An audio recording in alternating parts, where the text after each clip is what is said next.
It's time to accelerate. Hi, I'm your host, Andy Paul. Join me as I host conversations with the leading experts in sales, marketing, sales automation, sales process, leadership, management, training, coaching, any resource that I believe to help you accelerate the growth of your sales, your business, and most importantly, you. Hello, and welcome to Accelerate. We have a very interesting show lined up for you today. Joining me is David Brunner. David is the founder and CEO of ModuleQ. ModuleQ is pioneering a new technology, a new category, if you will, called personal data fusion. And personal data fusion is built around streamlined mobile apps that help on-the-go professionals stay in control of their priorities and keep their opportunities moving.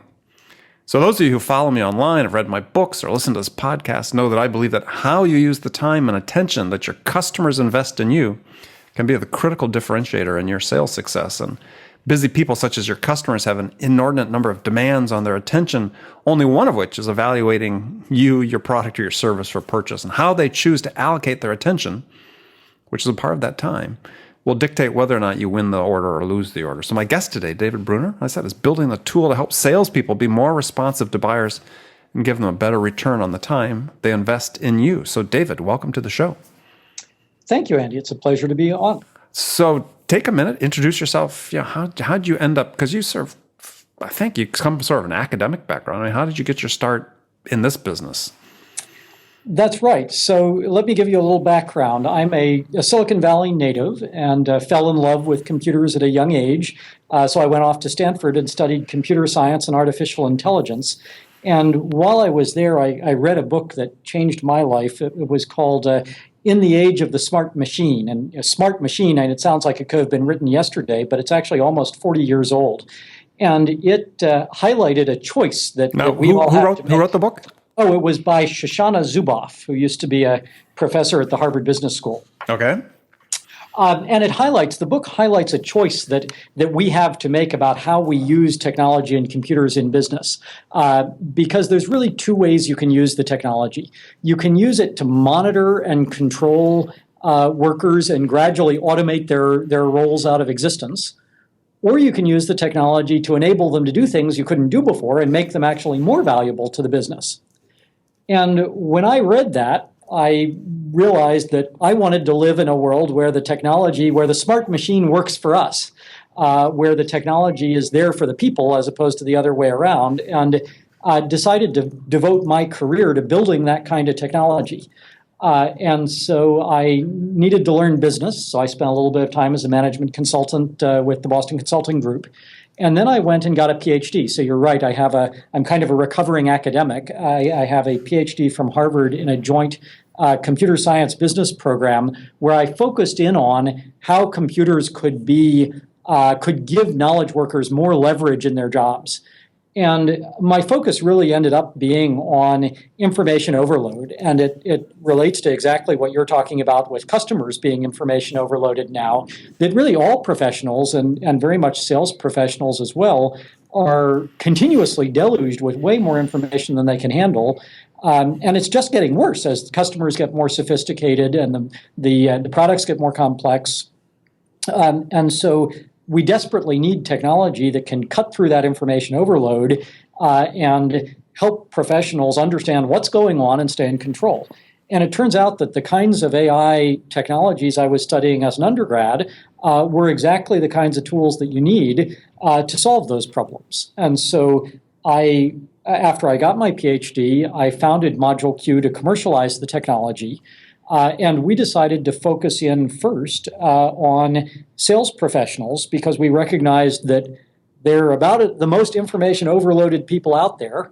They're getting more overloaded, but perhaps more importantly, when you look at the tools that have been developed for them, most of those tools are really taking the approach of monitor and control and automate, as opposed to focusing on how you enable the person on the front line to perform better. So we felt it was a great fit with our philosophy of personal data fusion, which is about taking all that information that's coming at you from all these different sources and fusing it together into a clearer, unified view of what's going on around your priorities. Okay. So good answer. And yeah, harken back to one thing you said before about, technology automating versus technology enabling or technology empowering employees. And you hear this talked a lot about recently because, I don't know, somebody, it was a Forrester group or somebody put out a study saying that 1 million salespeople are going to lose their jobs or 20% of salespeople in the United States are going to lose their job between now and 2020 just because, automation is going to have taken over that role, that they're not going to be required. And so it's interesting to hear you say that. But I guess my thought about that was, some of that is under the control of the sales rep, right? I mean, if you're unable to, let's say, consider the sales rep a channel. If you as a channel are unable to provide something of value to your prospects and your buyers, then yeah, you can be automated out of existence. I think that's absolutely right. And in fact, I think that's really what Forrester is talking about. And when they talk about a lot of these jobs being automated out of existence, is they're looking at the order takers, at the people who are not adding any value in the process, or they're even adding negative value because they're such a pain to deal with that the customer would actually rather serve themselves on a website. Yeah, given the choice, right? Given the choice. But as you know, I'm sure much better than I do, there's a lot of products out there where they're complex solution sales, and there is ample opportunity for the rep to help the customer make a better decision and solve a problem more effectively by bringing the right information to the decision. Right. It seems like the gap that still somewhat exists, and not to get sidetracked on this because you'll get me up on my soapbox, is the willingness of the reps, though we'll focus on the sales reps as a category, is the willingness of them to acquire the information, the knowledge that they can use to achieve that leverage that you talk about. I think that's right. And in our mind, though, we really see it as that the people that we deal with on a daily basis or interested in our product are professionals, which means that they want to serve their customers. They want to help the customer solve a problem. If they solve a problem, if they don't have the right solution, they want to get out of their customer's way. So we see the people that are not willing to do that are generally self-selecting themselves out of the pool. And I would guess that probably every one of your listeners, if they're listening to your podcast, it means they care about these things and they are professionals who take this seriously. Right.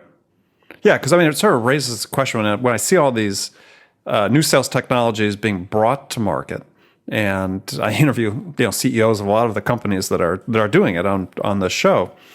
Is that one question that always springs to mind is can you change behaviors with the apps that you can't affect the same change of behavior through training?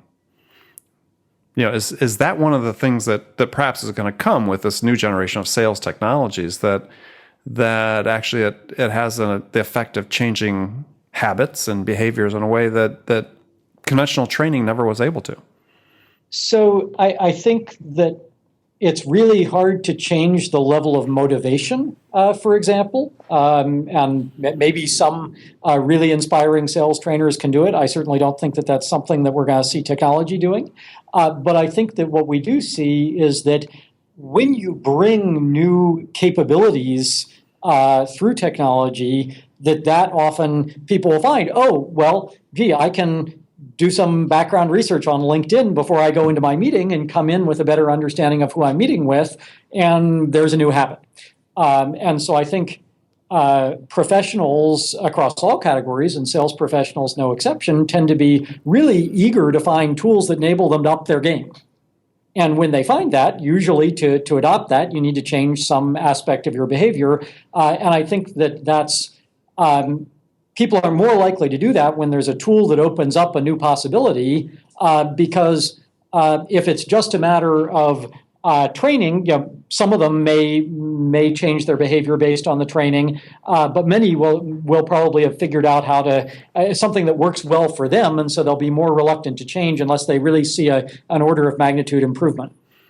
Yeah, no, I think I fundamentally agree with you. I think that behaviors are, if you put people in a process that's maybe, I don't know, more enabled, let's say, by technology, as you said, leveraged, that you're going to find, I think, across a broader spectrum that people will be more likely to jump in. I mean, I have one of my big issues I don't get sidetracked on is sort of resistance to sales training that exists throughout the profession.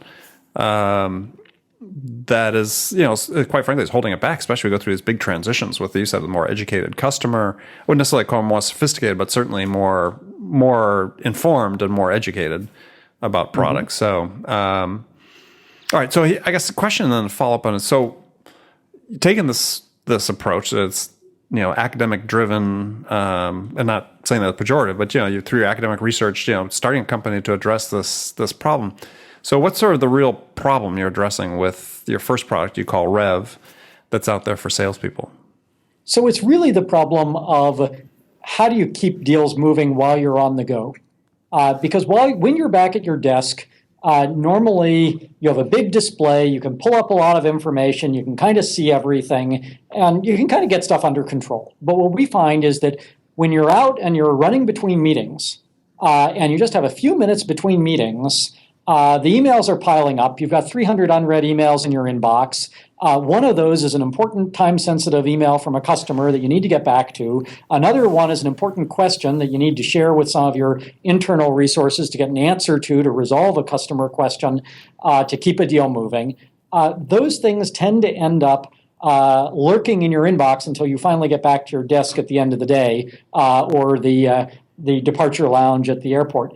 And so what we're giving you is a tool that helps you elevate those things out of the noise and see them in their context so that you can take fast action on them and be more responsive. Whether that's something that you can address immediately by yourself, or whether it's something that's collaborative that requires mobilizing some of the resources in your organization or a partner organization.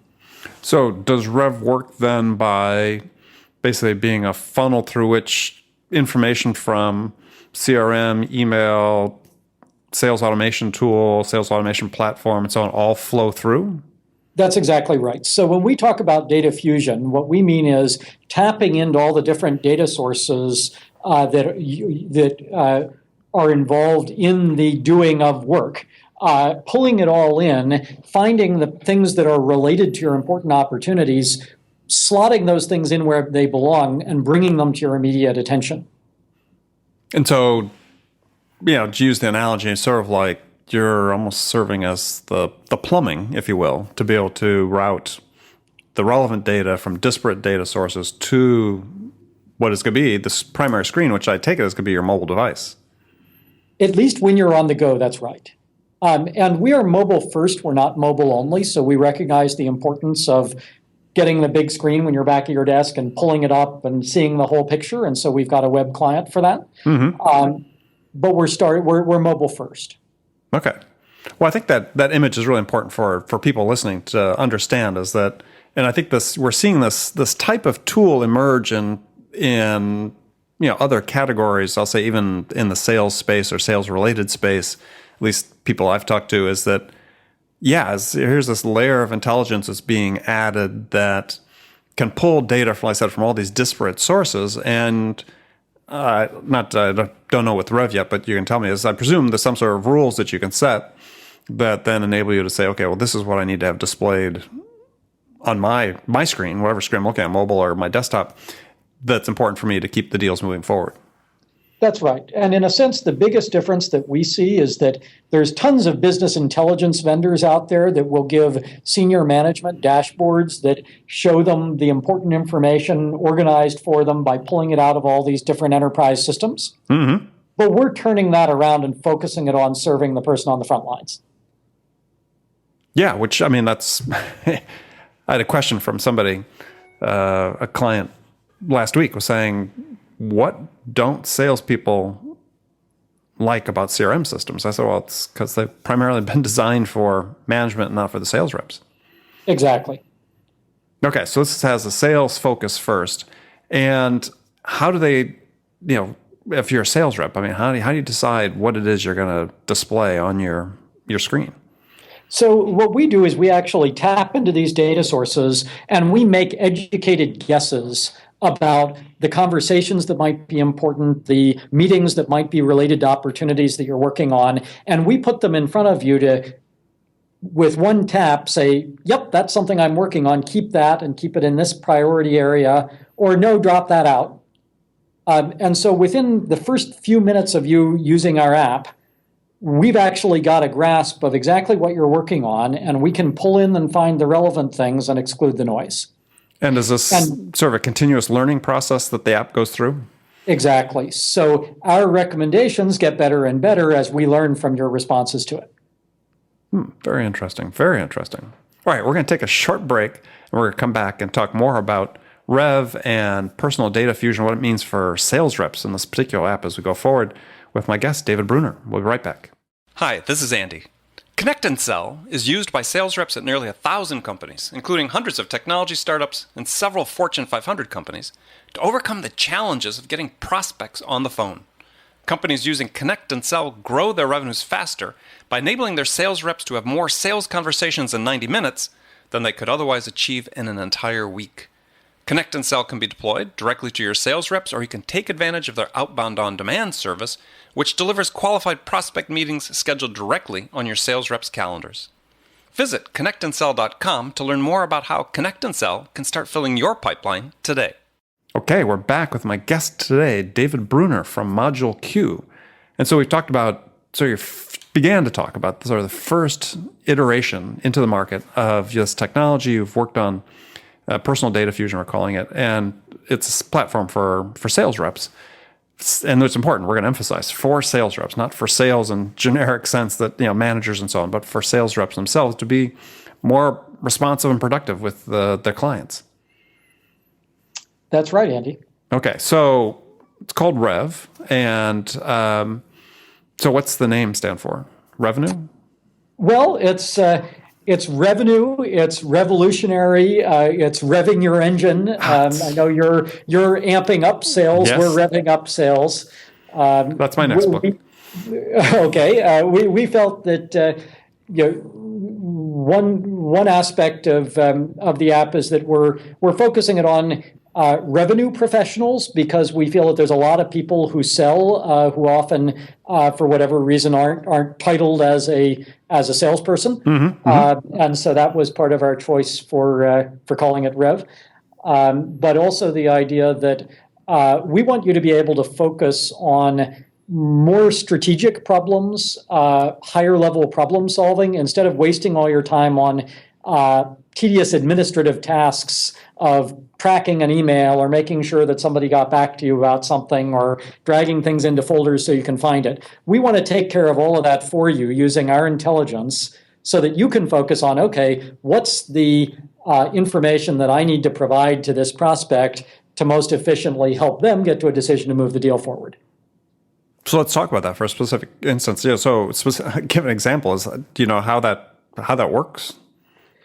Sure. So part of it is, since we're scanning your email and your calendar and CRM records, we're able to match up things where they belong so that you've always got the current state of play for any given deal.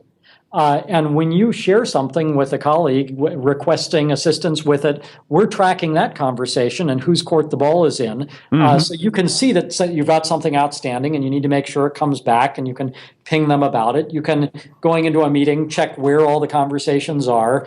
And so you don't need to go digging for emails or trying to find what happened, who was the attendee on a meeting 3 months back, because all of that's been automatically pulled in and organized for you. I'm just trying to think about it from the sales rep standpoint and say, okay, how do they know sort of what information the customer needs, the buyer needs on this next call, right? And we're starting to do planning on how's it extracting that and helping with maybe the context or the insights or the questions they should be posing at that point in time. So our job is to pull in the information and organize it for you and keep track of who's involved so that you can figure out the hard part, which is what you just asked. So our goal is not to make the to get rid of the rep or to answer all the questions for them. It's to take care of all the low-level organization and administrative tracking and prioritization so that you can see one level up what's going on. It's like being a general on a battlefield. We're not going to tell you what your strategy should be, but we'll make it very clear where the enemy battalions are and what options you have. Oh, interesting. Very interesting. Okay. All right. That's that. Okay. That's clever. Interesting. So we're basically saying is we're clearing away the crap to enable you to be more focused and present with the prospect to help them solve the task they're trying to solve. That's exactly right. We're trying to take all the tedious administrative stuff out of your way so that you're not wasting time on it. And really, most sales professionals, in addition to being a sales professional, they're being their own administrative assistant. Right. And that's a huge cost on their time and productivity. And not only that, when you're on the go, you don't have time to check that. And so I think the responsiveness aspect that you often talk about, the need to immediately follow up on a customer email, that's really hard if that customer email is 290 emails deep in the pile of things that came in while you were running between 3 meetings. You're probably not going to see it until far beyond the threshold for a timely response. So we surface that and bring it to your immediate attention because we know if it's an email from your champion on one of your opportunities, it's something you need to see right away. So I understand how you can correlate it to stages. How do you know, let's say they're a champion on an opportunity that's, hasn't risen to, a certain level of probability on the forecast?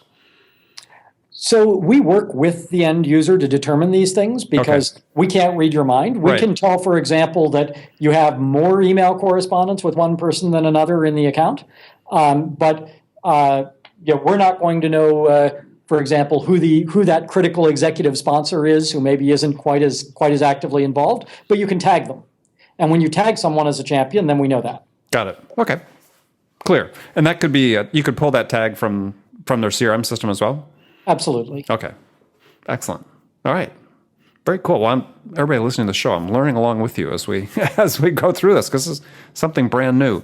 So is there anything else out there like this now? I mean, the only thing I've sort of seen is, and you'll have to tell me whether it's similar or not, is Spiro. So Spiro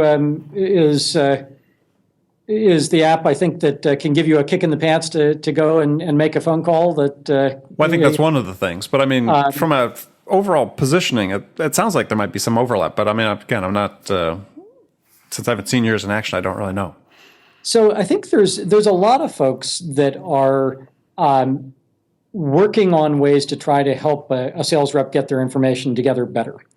Our perspective, and this is one that made me really excited to read your books, is this perspective of narrowing down the information that you look at so you're not getting distracted by the junk. Mm-hmm, mm-hmm. And our sense is that there are a number of products that do that in other domains. But in sales, most of the products that we look at amplify the noise instead of reducing it and helping you focus and prioritize. Very, very interesting. And so I would give you as my favorite example of personal data fusion is the way that your phone sometimes will tell you, leave now for your meeting because traffic is heavy, and if you leave now, you'll be on time. In order to give you that very simple, focused insight that, if I'm going to be in time for my meeting, I'd better get out the door, they're fusing together data from your calendar, from your GPS location sensor, from traffic sensors, from Waze or something, data. Right? Exactly. They're putting all those pieces of data together and fusing it into a single, simple, high-level insight that sometimes it's actually not quite, they don't get it exactly right, but sometimes it saves you from an embarrassing walking into a meeting late. And so we see that as the essence of personal data fusion is taking all this data and boiling it down to one insight. And so, for example, when you see the badge go off on Rev, it says 200 unread emails on my mail client, but there's one of them that's actually important and related to a deal, so I better go check it right now. And Rev will tell you there's one important one. That's right. And then we're following all of those threads that are related to your deals that you've expressed interest in. So when there's an update, we let you know right away. And does Rev then serve that one email out of the 200 up to you? Absolutely, yes. It's all about surfacing it out of the noise. And one thing that we've seen pretty frequently is tools that give you another copy of your inbox. And what we found is that most sales professionals really don't particularly like to see their inbox because it's so overwhelming. And so you will still look in your inbox when you're using Rev, because there will be important messages, maybe internal messages that aren't deal related, right, showing up in your email, and you're going to check those in your inbox. But in the 3 minutes as you run between meetings and you need to see the time critical customer email so you can be responsive, that's going to show up in Rev first. Yeah, and I like the fact that it's going to show it to you as opposed to say you've got one in your inbox, go find it. It actually brings the email up to you, which is very important. Exactly.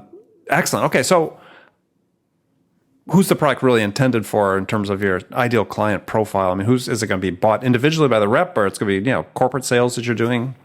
So it is for frontline teams, individual reps, frontline teams, first line managers. It's for the people who actually are really close to the sales process and are committed to taking the roadblocks out and taking the administrative headaches out so that the frontline folks can sell more effectively, can mobilize their resources better. Someday, of course, we anticipate that we'll be doing enterprise sales, because if all the teams are using it in a given organization, we'll probably get a phone call from the head of IT. But we're not going to them because we don't want to be distracted from our mission.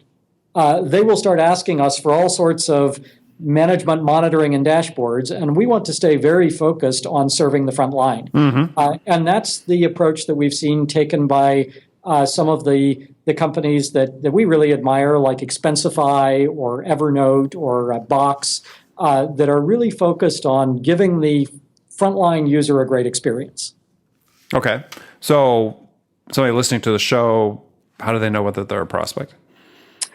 So if you're doing complex solution sales, either as a frontline rep or a frontline manager, and you are inundated with email and you occasionally miss something and it costs you revenue, and you want a tool that will help you not drop the ball, we've got a tool for you.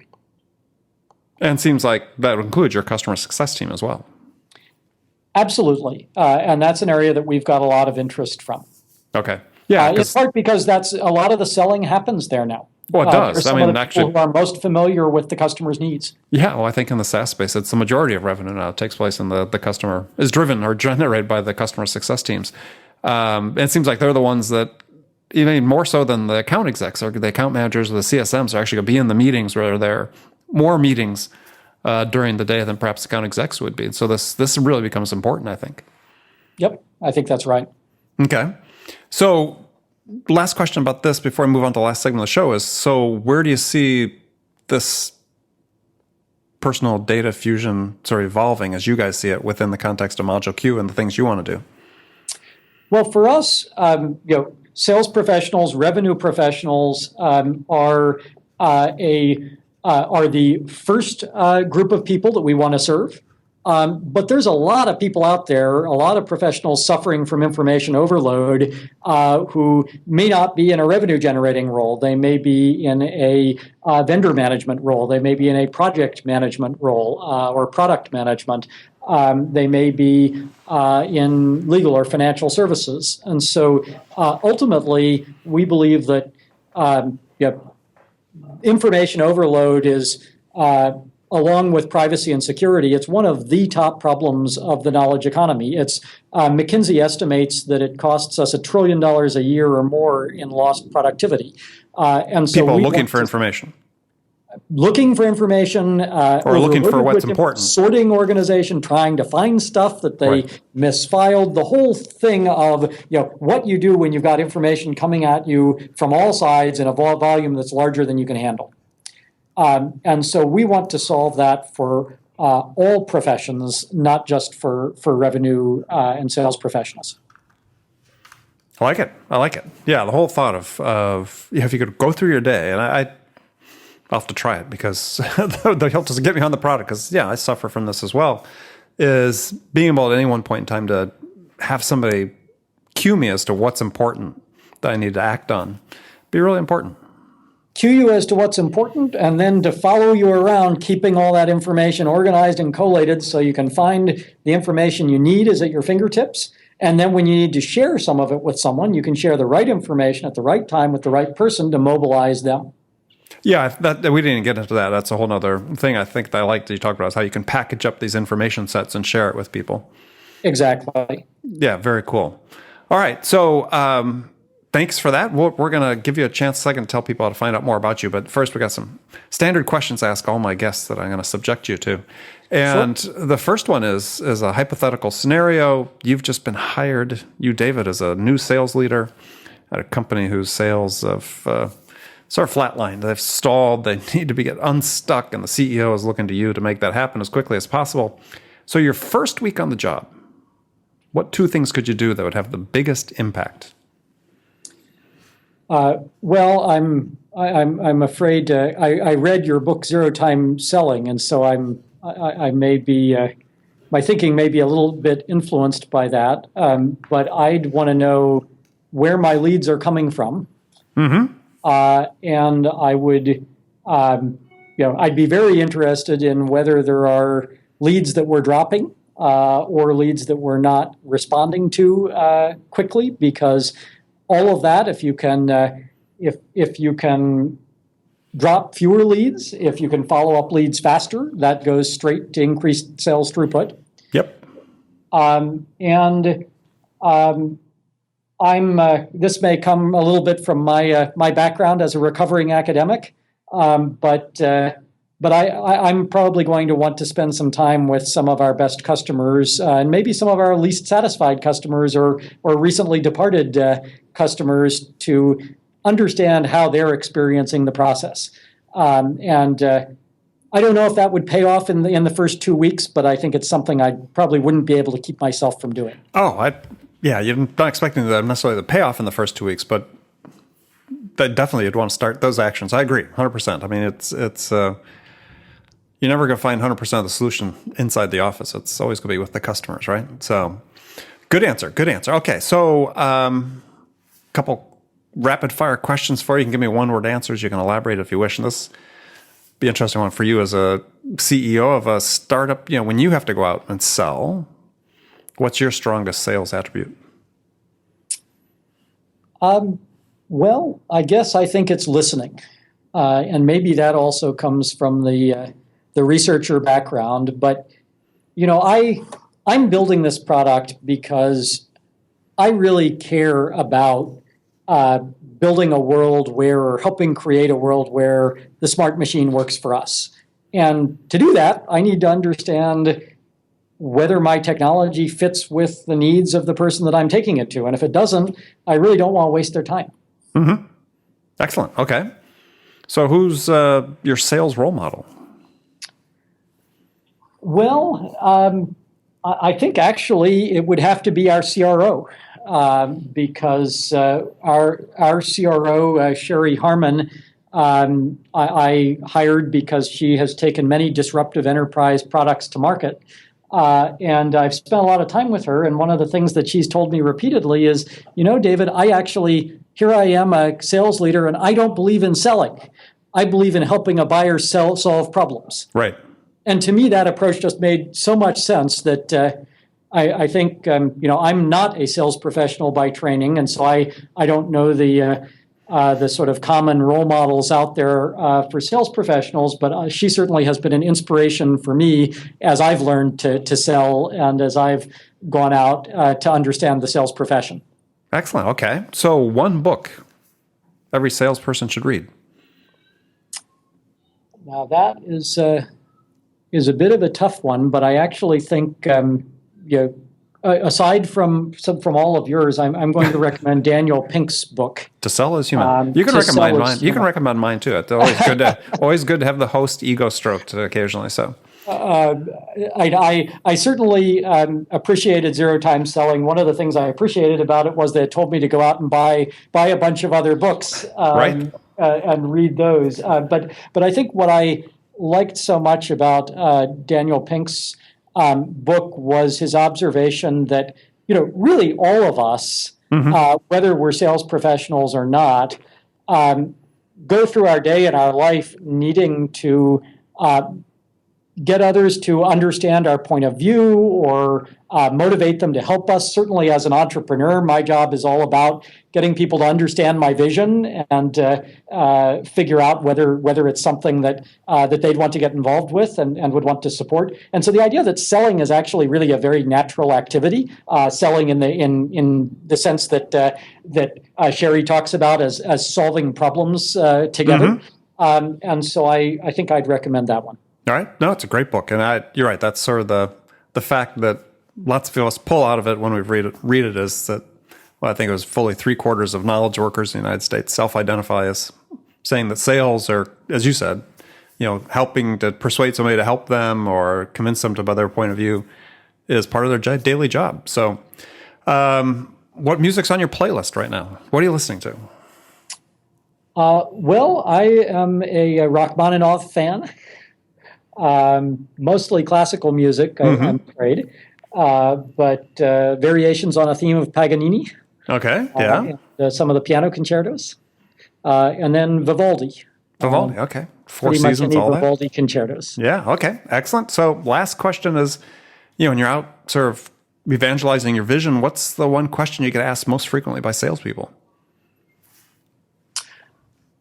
So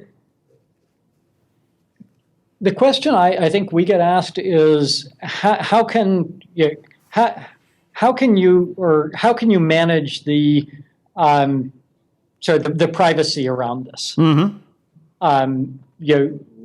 This is connecting into my email and my calendar, and what if there's something in there I don't want surfaced? Right, and the answer is. The answer is really simple. We're there for the reps, so we don't share anything unless you choose to share it.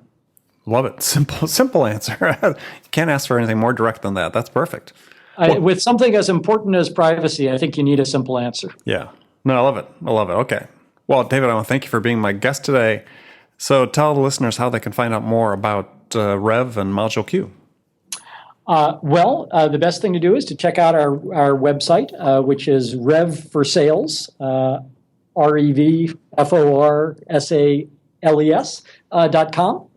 RevForSales.com, and you'll find a link there also to our app on the App Store. If you'd like to take it for a spin, it's iOS only at the moment. We are starting to work on the Android version, and we'd love to hear your feedback on the product. Okay, great. Everybody should go download that, take a look at it. So thanks, David, for being on the show. Thank you, Andy. And remember, friends, make it a part of your day every day to deliberately learn something new to help you accelerate your success. And an easy way to do that is to make this podcast accelerate a part of your daily routine, whether it's on your commute, in the gym, or make it a part of your morning sales meeting, because then you'll make sure you don't miss any of our conversations with top business experts like my guest today, David Brunner, who shared his expertise about how to accelerate the growth of your business. So thanks for joining us. And until next time, this is Andy Paul. Good selling, everyone. Thanks for listening to the show. If you like what you heard and want to make sure you don't miss any upcoming episodes, please subscribe to this podcast on iTunes or Stitcher.com. For more information about today's guest, visit my website at andypaul.com.